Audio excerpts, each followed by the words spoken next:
Hello, I'm Brett Storm. Alongside me, myself, and I, and this, as you can see, is Total Extreme Wrestling 2016. The first of what I'm hoping is a full series of videos on TEW 2016 because I do enjoy playing it. But this video is just basically spotlighting a save I've done in it, and if people want to continue watching me book this save going forward, then I will do videos showing me play this save. So basically, yep, like I said, I'm going to spotlight this save. I'm going to start off.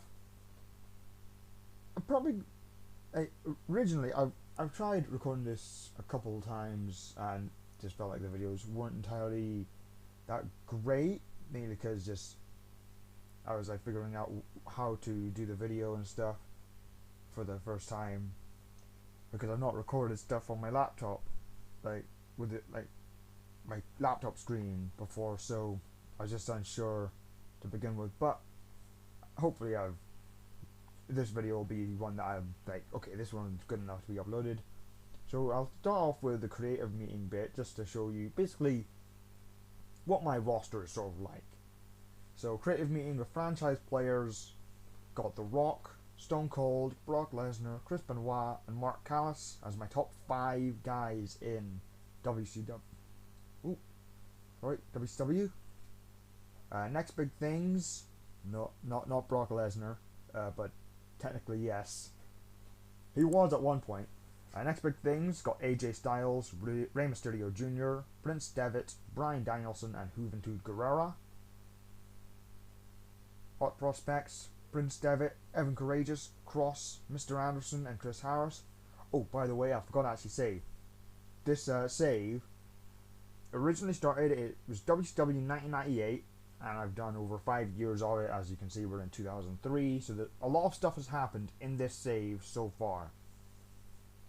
So Talk the Talk, got The Rock, Stone Cold, Chris Benoit, Sting, and Mark Callis. Showstoppers, Styles, Mysterio, Jericho, Benoit, The Rock. Ring Generals, got Benoit, Austin, Michaels, Hunter, and The Rock. Who's hot? So this is basically momentum wise.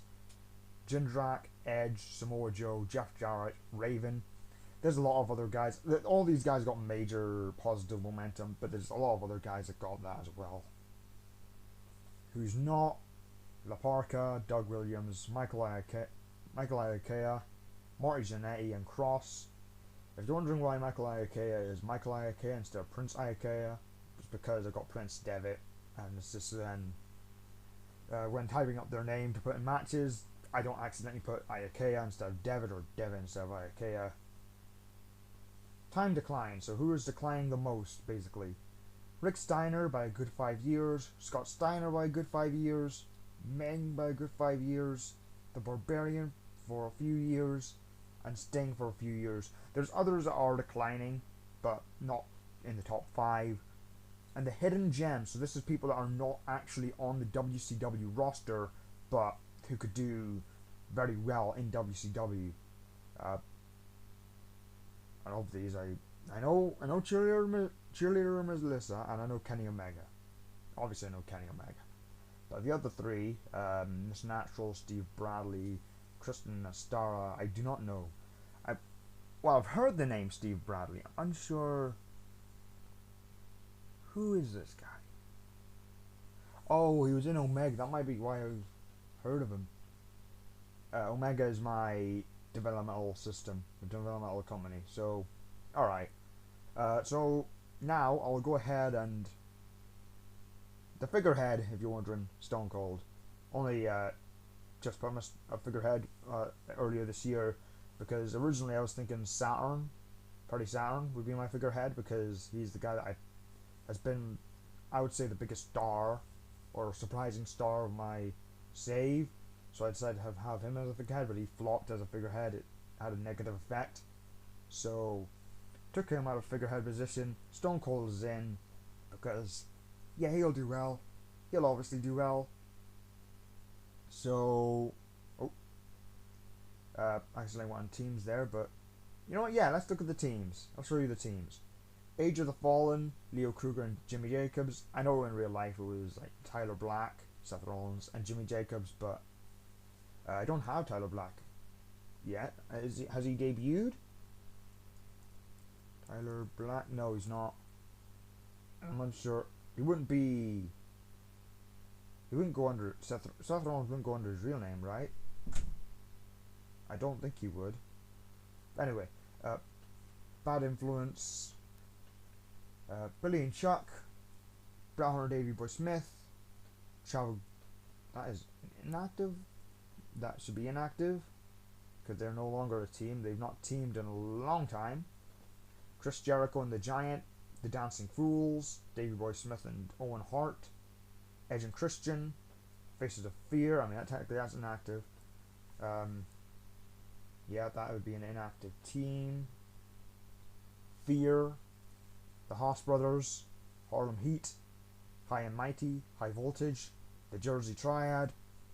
Technically, Canyon's not in the Jersey Triad anymore. He split off, so it's technically not Jersey Triad because it's not 3 people, but just going to keep the name because that is what they were. The Kings of Wrestling, Chronic, Los Boricuas, Perfect Standard, Powers of Pain, Raven and Abyss, representing the Flock, Kevin Steen and El Generico, Team Canada, the Callas Clan, the Dudley Boys, the Greatest. Wow, they're 95 experience. They were, yeah, as you can see, formed August 98. They were one of the teams I have actually made, and so they've been in a lot of matches together. The Hardy Boys, the Hart Brothers, Hart Dynasty, the Click, the Natural Born Thrillers, the Radicals. There's consists of 3 teams, although I've not actually put Saturn in any of those teams yet. Saturn is part of the Radicals. I made these 3 teams when it was just a 3-man team for the Radicals, but they're now a 4-man team. Got Samoan Dynasty, which is overall Umaga, Kimo, Rikishi, and Yokozuna Fatu. The Steiner Brothers, the Superpowers, the Wyndham Brothers, Yang and Crazy, and that's all the teams. So now I'll quickly go through the titles and stuff like that. So, got the 24/7 Championship, which is, yeah, it's what you think it is. It's get guys on the card, basically. The biggest success story of the 24/7 Championship, I would say, is Doc Dean, because he started out as a jobber, basically. He started out losing all of his matches, basically just losing as an enhancement talent. But then I took a liking to him because I was like, oh, I don't know why I took a liking to him, but I just took a liking to Doc Dean.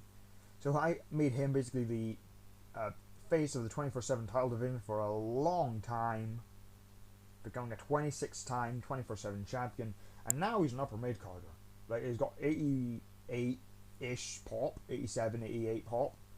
So now he's an upper mid carder, and in fact, on the next Nitro exclusive pay-per-view, he'll be main eventing the show as part of the face team on War Games against the Radicals. Battle Ball is basically like my Andre the Giant Memorial Battle Royal. Instead of the whole tag teams and stuff, they're going to the tag team matches, winners going to the Battle Royal. No, it's just Andre Battle Royal, basically. And the biggest stars on that match basically win it. So Benoit, Jericho, Jarrett, Booker T, Saturn, all they've won it. All of them won it. Cruiserweight Championship started out with Dean Malenko's 4th reign after he won the Battle Royal as Secret Pay, and then he beat Jericho for it. So it started out with Dean Malenko, then went to Eddie Guerrero, transitioned to Chavo Guerrero. It was during that Eddie and Chavo feud they had around that time, so I just continued it until Starrcade. Chavo won it, Kidman won it, Rey Mysterio, Hoovy, Dean Malenko, Kidman, Hoovy, Kidman, Hoovy. That back and forth was mainly because there was a narrative played where Hoovy got in trouble, basically. It was something about something that happened in real life as well, so it was based on real life thing that happened. So if you search it up, you'll know what happened. So yeah, I basically punished Hoovy by having him drop the title to Kidman, but Hoovy won it back. Then Rey Mysterio won it at Starrcade. Then Hoovy won it back, not because I wanted it to happen, because Ray got injured in a title defense against Hoovy, so Juventud ended up winning it back because the game had it. The finish of the match changed due to Rey Mysterio's injury, so Hoovy became the champ once again. Chavo Guerrero ended up winning it, had a long run all the way to Halloween Havoc, where Rey Mysterio regained it. Then AJ Styles won it, then Kidman, then Psychosis. Psychosis is one of my favorite stories of it, simply because he never won the championship. He was always the guy to lose the championship match and give a cruiserweight champion a longer reign, basically. That was all he did for years upon years, never winning championships, never winning a big match. So I made that part of the storyline for this title win.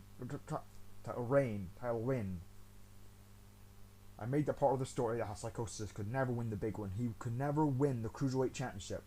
So finally, at Great American Bash 2002, he finally won the Cruiserweight Championship. Had a decent length reign, as you can see, from June to December 2002. Then he lost to Bryan Danielson. Danielson lost and won it back from Lance Storm before losing it to Dean Malenko of the Radicals. The Radicals hold all the singles gold in WCW. Elimination Chamber. It's something that happens every year at Halloween Havoc now. Started that in 2001. Lesnar retained his World Heavyweight title the first year. Then Angle became the #1 contender to the world title the second year. European Championship. I introduced it in 1999 when I started the brand split. Guys like Buff Bagwell, Roddy Piper, Lex Luger, Konnan, Meng, Saturn, Hennig, Angle. Yeah, a bunch of guys won it. The most interesting things really here for this is Saturn's first title win after splitting from the Flock. Conan's the first multi-time champ. Hennig's also a multi-time champ. Kurt Angle had it alongside the Hardcore Championship. That was kind of his two championship win, kind of like his Intercontinental and European title win. Eurocontinental champion. Davey Boy had a reign with the European title, as you'd expect. He's the British Bulldog after all. Owen Hart had a run. Ken Shamrock had a short reign on his way out of WCW, dropping it to Rob Van Dam. And RVD's current reign here is basically like his ECW television title. He's held it since March 2002. We're now in August of 2003. So yeah, RVD's held it for a long time. Global Championship. One of my two world titles. Introduced in 1999. I got Hogan held it. He was basically the guy to establish it as a major championship. Then Sting won it. Scott Steiner had a run with a world title. Saturn won his first world title here. Then Jericho, Benoit, Saturn won it at Starrcade in 2000. And Saturn held it for an entire year before losing it back to Benoit the following Starrcade. So Saturn and Benoit main event 2 Starrcades in a row. I really enjoyed that sort of story there. Booker T won it. Then due to a controversial finish in a match, Booker T and Benoit, the title was vacated. Booker and Benoit were set to have a best of 7 series for it. During that series, Booker T got injured, so I decided to have Benoit just win the belt on an episode of Thunder. So I just sort of cancelled the series, and Benoit won it in a match against DDP. But then once Booker T came back from injury, he ended up winning the title back.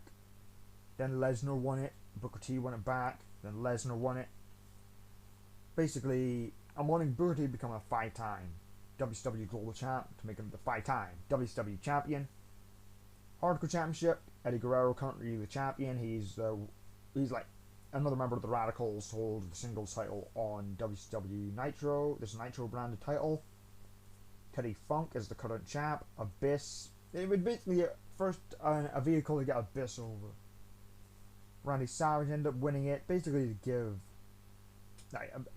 You may think, oh, Randy Savage hardcore champ doesn't make much sense.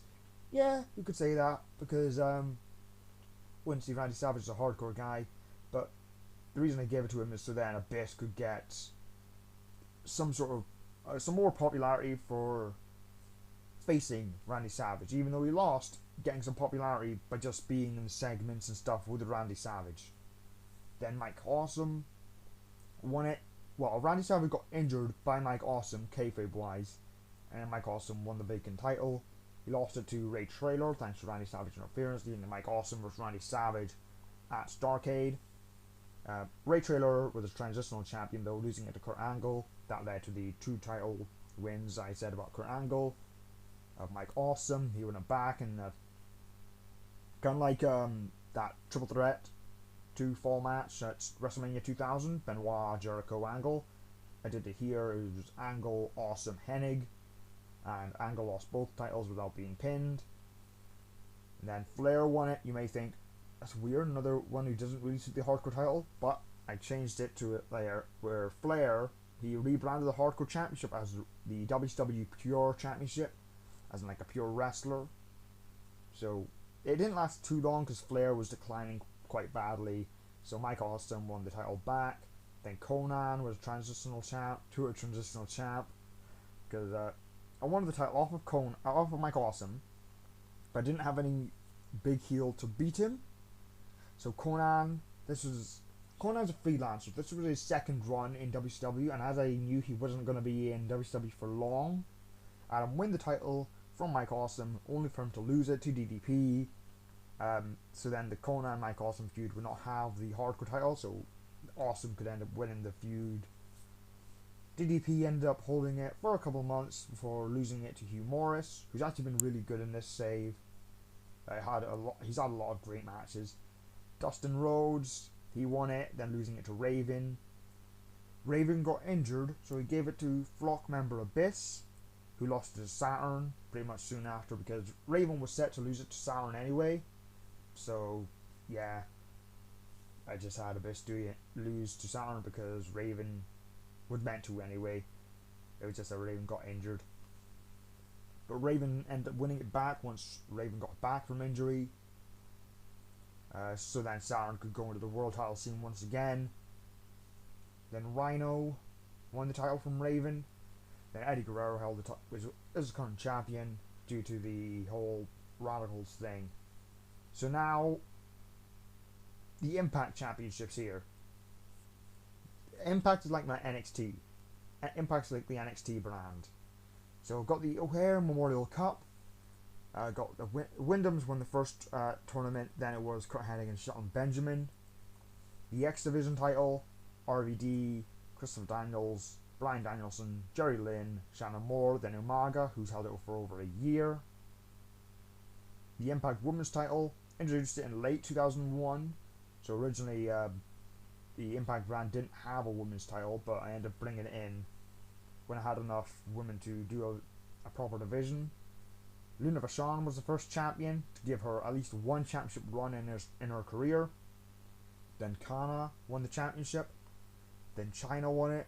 Then Kana won it back, turned heel during her reign, became Asuka. Then Trish Stratus won it. Then Aja Kong defeated Trish Stratus. The Impact Tag Team titles. The Haas Brothers won it the first year. But first year? What do you mean first year? They were the first champions. They then lost it to Stasiak and Jindrak. This being because, as you saw there, O'Hare Memorial Cup. Sean O'Hare passed away in my save. It was a shocking thing. I forgot the specific reasoning for it. In fact, hold on. Can I show it here? Sean O'Hare. Yeah, he passed away in March of 2001. News archive. Surely I'll be able to see it here. Yeah, he was bitten by an infected rabid badger.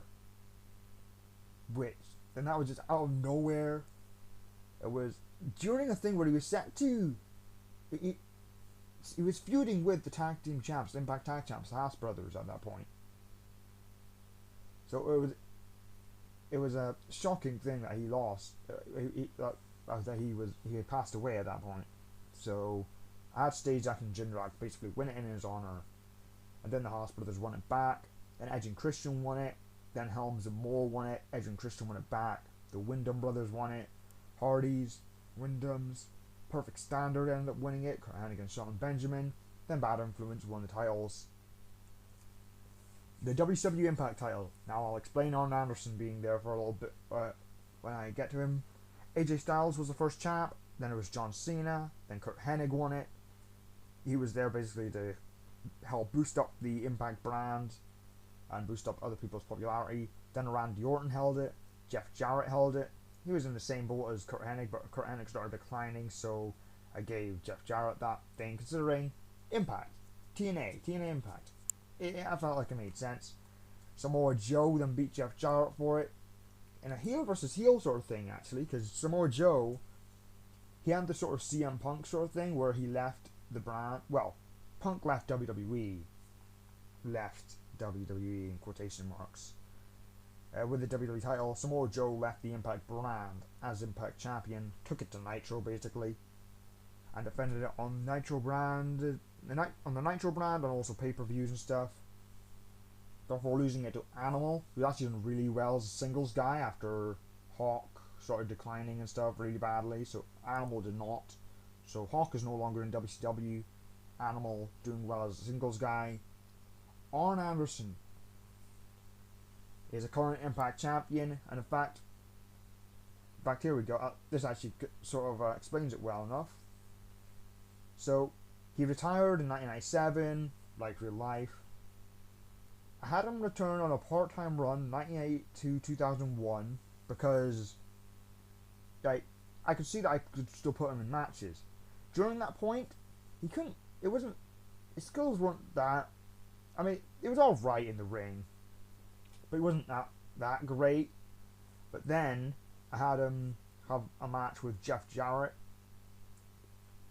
just because of the storyline, because he was Samoa Joe's manager, but he did not like the fact that Samoa Joe was leaving and stuff. He didn't have anything to do with it. Jeff Jarrett didn't believe him. It led to the match between him and Jeff Jarrett, and as you can see, 97 rated. It was an excellent match. I was surprised by it. It was shocking to see that. So I decided to have Arn Anderson to go on another run. So as Arn Anderson was really good, I decided to give him the Impact Championship so he could have a world title reign. Because Arn Anderson, of course, I'd give him the shot. Give him a championship reign, world title reign, if he can still go, because he's so good. So now we'll go to the tag team. Actually, go to on next. I'm going to be having this every year, the WCW Impact Bound for Glory pay-per-view event. The first year, last year, at Bound for Glory, Gregory Helms won it. So now, the tag team titles. This is the ones that debuted in 1999 upon the brand split happening. Teams like The Flock, Harlem Heat, Steiners, Nash Conan, Face of the Fear, Flair and Anderson, Davey Boy and Jim Neidhart, Dancing Fools. Now this bit, okay, this is the first interesting story I would say. Davey Boy and Jim Neidhart won it. Dancing Fools won it immediately after. Basically, injured Jim Neidhart. That introduced Owen Hart into WCW. Davey Boy and Owen Hart won the championships. Chronic won the championships. Chronic's been great, actually. You may think of them in real life as not being a great team, but in this save, they've actually been really good. The Dudleys won the belts for the first time, then Jericho and the Giant. Not Jericho, technically, but they won the belts, losing it to Hunter and Kevin Nash. Hunter, Triple H. He joined WCW around this time. The Clique formed. Jericho and the Giant basically retired Scott Hall. And Hunter and Kevin Nash ended up getting revenge and won the tag titles before Hunter turned on Nash, allowing Jericho and the Giant to regain the titles. The Dudleys ended up winning the belts back. Then the Road Warriors had a nostalgia run. Dudleys won it back. Callis Clan won the belts. Mark Callis, Kane Callis, Undertaker, Kane. Then Hollywood Hogan and Goldberg. They actually have excellent chemistry as a tag team. And Hogan's not declining yet. So that's why I have Hogan and Goldberg teaming up. I was wanting something to do with Hogan because he was not declining. So I was thinking, what should I do with Hogan? Then randomly I had Hogan and Goldberg team up on a pre-show of Nitro because they weren't on the show, and they had excellent chemistry. So decided to have Hogan and Goldberg become a proper team, the Superpowers. The Dudleys ended up winning them back. Then DDP and Bigelow had a run with the tag titles. Basically give DDP the Grand Slam champion honor, basically. And also, it's probably going to be their last run as a champion in this. I'm sure, but we'll see. And then Edge and Christian won their first main roster tag titles. US title. First champion of this save was Goldberg. Then he vacated it after winning the world title at Bash of the Beach. Jericho then won a tournament to be the new US champion. Booker T then won it at Starrcade. Then Jericho won it straight after, so Booker T could go into the Harlem Heat thing. Then Eddie Guerrero, Raven, Macho Man, DDP, Booker T.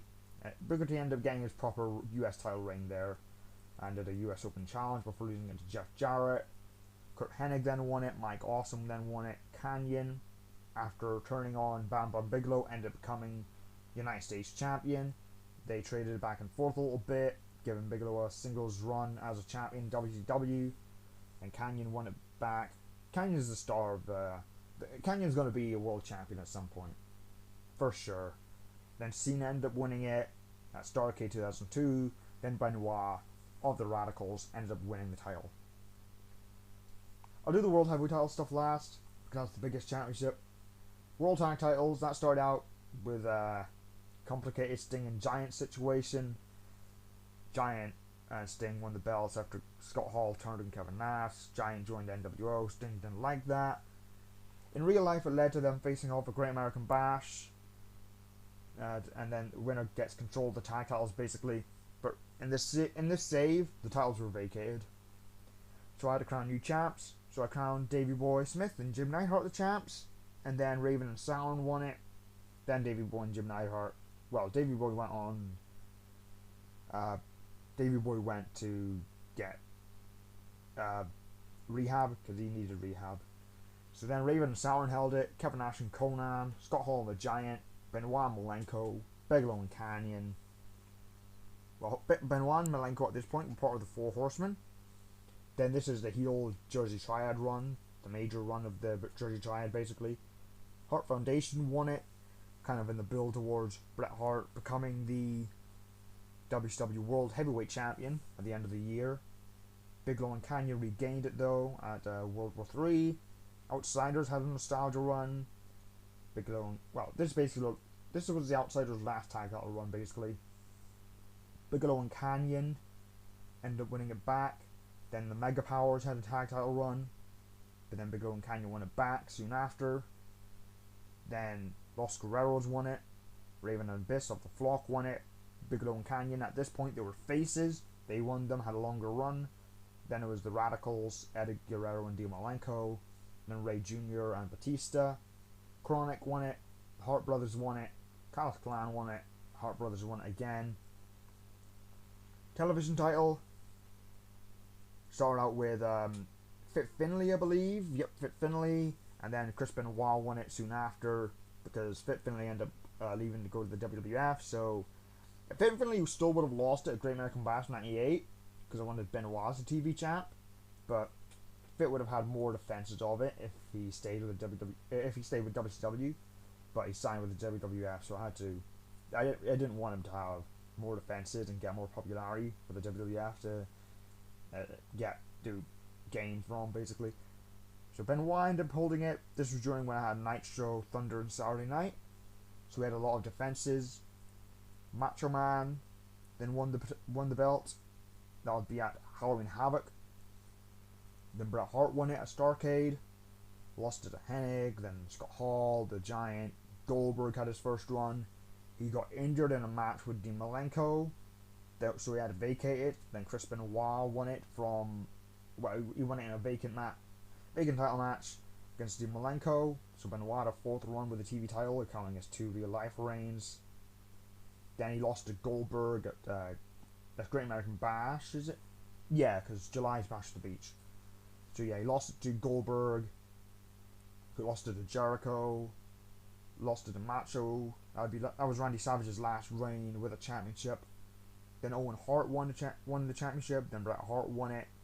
Then Kurt Angle, because of 9/11, basically, kind of like how Angle won the championship, the WWF championship in real life after 9/11. This is basically it. Same sort of thing, where Angle won the TV title because of it, and then Bret Hart won it back. Then Chris Jericho won it. Then Diamond Dallas Page won it. Basically coming full circle with DDP's TV title reigns. Because in real life, he won the TV title at Fall Brawl 95, lost it at Halloween Havoc 95, and then here, this is the same thing. He won it at Fall Brawl 2002, lost it in Havoc 2002. Then Jericho won it back. Ray Jr. won it. Styles won it. Orton won it. World War III, basically at the Royal Rumble. I've had Diamond Dallas Page win it, Bret Hart win it, Saturn win it, Chris Benoit win it, and Brock Lesnar win it. Right, so World Heavyweight Championship. Started out with Hollywood Hogan, then Goldberg won it at Bash at the Beach in a world title and US title match. Then it was Diamond Dallas Page, heel Jersey Triad run. Bret Hart won it from DDP at Starrcade. Raven won it, Bret Hart won it at Starrcade again. Brock Lesnar ended up winning it, having his reign of dominance. Kurt Angle ended up winning it from him. Owen Hart had a one-day reign just to give him that acknowledgement of him being a world champion for the first time in his career. Then Kurt Angle won it. Then Hunter won it. And then Shawn Michaels ended up returning. And then, yeah. So then Hunter won it back. So it's basically like real life there with Hunter, Shawn trading it back and forth. The Rock then won it. Then Sting had a nostalgia run, his last world title reign. He had a story about him wanting the world title, one last world title reign before he retired for years before then. And then this is finally it paying off. Sting is declining very badly right now, so he'll be retiring at this year's Starrcade, 2003 Starrcade. But this was like his last world title reign. It was only a month long. Rock won it back. Then Saturn, the leader of the Radicals now, as the world champion currently. That's basically. I don't know what else really to show. I guess. I'll show you the announcers. I guess. It'll show up with Kurt Angle. Yeah, as you can see, Kurt Angle is injured, broken leg. So I thought, while Angle is out, I'll keep him still doing stuff. I'll have him commentate matches on pay-per-views as well as on the Thunder brand, which he's on when he wrestles. I did edit his color thing because I felt like he would be pretty good at color commentating and stuff. So I decided to edit it a little bit because he was only at like 30 mid-30s or something like that. So yeah, Angle is on the commentary, and as you can see, got Jim Ross and Jerry Lawler. The reason he's just the King Lawler here is because Jerry Lynn, and I think I might have more people that has got Jerry, but I'm not sure. But Jerry Lawler, Jim Ross, Kurt Angle commentate for the pay-per-views that are dual branded. Tony Schiavone, Jim Ross and Jerry Lawler for Nitro. For Thunder, Paulie Dangerously, Joey Styles and Kurt Angle. The Impact brand, Mike Tenay, Don West, and Chris Kloss, who's someone I saw on who I could sign, had decent announcing and stuff. So yeah, that's why he's there. It was originally Larry Zbyszko, but he was declining in announcing ability and stuff, so I decided to have Chris Kloss replace him. And as you can see, it's just the same there for the TV shows. So I think that would be it, right? Anything else to really showcase? I got my own broadcaster, I guess. That's something to show. WCW Live. So basically, the big shows at Bash the Beach, Great American Bash, Halloween Havoc, Starrcade, I have them go on as long as I want. I turn off the booking times because the fact that I got WCW Live, which is my own broadcaster, basically the same as the WWE Network, it sort of means that I can just go on as long as I want on the big shows. So yeah, I think that's all really. So yeah, I'll see you all in the next video. If you want me to continue doing TEW, then I will. Unsure if it will be the next video. It could be WWE 2K19 YouTube Universe. It could be something else. I don't know. Probably by the time that I do continue this, it might end up being some more stuff happening. Like, I might end, because I'm wanting to play obviously, but I don't know if people want me to do it until a couple days after. Probably, I'm unsure. It's probably recorded, uploaded the same day as recorded, so I get the probably get the response soon after. But I'll probably end up doing a couple more months of this and then start recording of it. Probably in the build Starcade when I'll probably record some more of this. I'll see you all in the next video. What video will that be? I don't know, but I'll see you then. Bye bye.